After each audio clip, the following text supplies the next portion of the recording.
Fala galerinha do primeiro ano. Pessoal, aqui esse videozinho aqui é só pra gente esclarecer algumas duvidazinhas sobre a dica do dia, tá bom? O nosso conteúdo para sexta avaliação são as reações de dupla troca. Só que o material de vocês, ele não quer simplesmente que a gente classifique as reações de dupla troca, não. Aqui, ó. Ele não quer que a gente só classifique, ou seja, tem dois reagentes, misturam, todo mundo troca de lugar, forma dois produtos. Eu não quero saber disso. O que o material está querendo de vocês e o que eu vou cobrar também são as formas que essas reações de dupla troca se apresentam.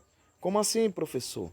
Se é uma reação de combustão, se é de neutralização, quem são os produtos, se é uma reação de precipitação, quem são os produtos, se está liberação de gás, formação de precipitado, qual é o sal formado.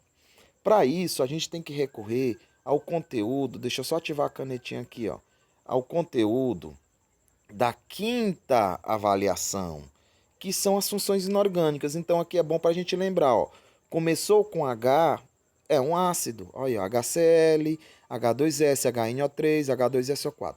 Só lembrando, gente, todos os ácidos são solúveis em água, mas aí tem uns que são mais solúveis e outros menos solúveis. Boa parte dos ácidos são fixos, ou seja, são líquidos, e alguns são voláteis. Lembra, os ácidos são divididos em dois grupos, ó. Os hidrácidos, que não têm oxigênio, como aí no caso do exemplo o HCl, o H2S, e os oxiácidos, que são esses dois aí, o HNO3 e o H2SO4. Ótimo, beleza? O que é que acontece? Os hidrácidos são fortes, com exceção do HCN, que é fraco. Os oxiácidos, bastava fazer aquela subtração, né? Número de oxigênios menos hidrogênio, se desse 2 ou 3 forte, se der 1 ou 0 fraco. As bases. Quem termina com H é uma base. Lá no terceiro ano, a gente vai ver que algumas funções, como ácidos carboxílicos, álcoois, fenóis, eles também terminam com hidroxila. A diferença lá é que tem carbono. Por isso que a gente estuda ele num caso à parte. Mas para a gente aqui, bases são compostos que terminam com H. E aí os casos bem comuns, NOH, COH e AlOH3. Beleza? Os óxidos são compostos binários, tá bem um exemplo aí de roxinho, ó, onde o segundo elemento é o oxigênio. Então, se não for nenhum desses três, por tabela vai ser sal. Então eu preciso conhecer as funções inorgânicas para poder estudar as reações agora da atividade da avaliação 6, que são as reações de dupla troca, tá bom? Outra coisa, gente, quem é que vai formar sólidos numa reação dessa ou quem vai entrar como sólido?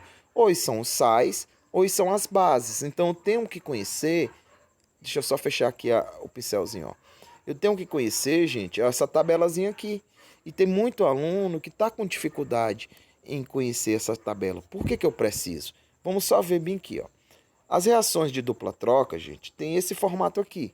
Beleza? Tranquilo. Ótimo. Ela se apresenta em três situações. As reações de combustão, ó, como está mostrando aqui o exemplo. Você tem um combustível, metano, gasolina, querosene, álcool, celulose. E sempre vai ter como produto gás carbônico e água e vai liberar calor, ou seja, um processo exotérmico. A gente vai ver isso aqui na semana que vem. Você tem as reações de neutralização que a gente viu semana passada, por isso que eu preciso conhecer as funções inorgânicas. Ó. Um ácido reagindo com a base sempre vai formar sal e água. Ótimo. Quando eu olho para uma reação dessa aqui, eu já sei que é uma reação de dupla troca. Boa parte das questões vai me cobrar qual é o sal formado. Certo? Vai me cobrar quem é o sal formado aí, ó. Beleza? O que acontece? O problema está aqui, ó, nas reações de precipitação. Por quê?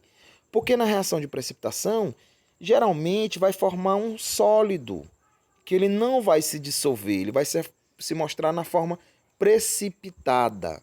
Esse sólido ele pode ser um sal ou pode ser uma base.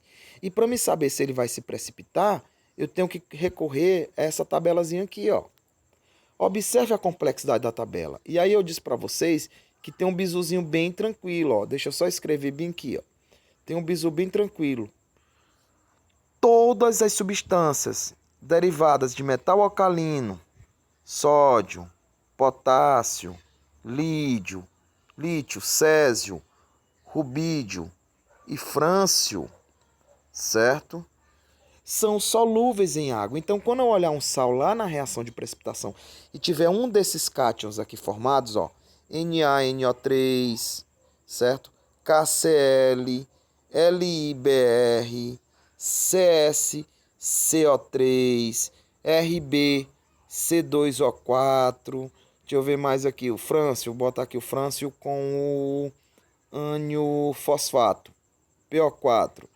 Então, você tem sais solúveis. Ao contrário, você tem o segundo grupo de metais da tabela, que são, ó, o magnésio, o cálcio, o bário, o estrânsio, certo? Aliás, e o césio, né, também, né? Bebo, mangueira, cachaça, bate-bate, siri. Certo. Tá aqui. Esses caras aqui, ó. O que é que acontece com eles? Eles são, gente, dependendo do ânion que eles estiverem ligados, eles vão ser solúveis também. Quem são as exceções aqui, ó?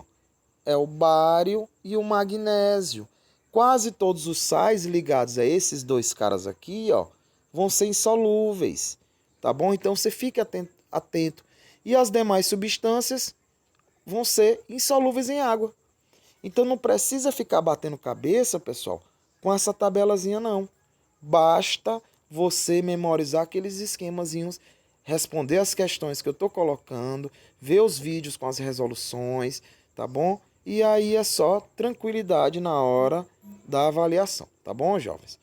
Tchau, tchau, até a próxima.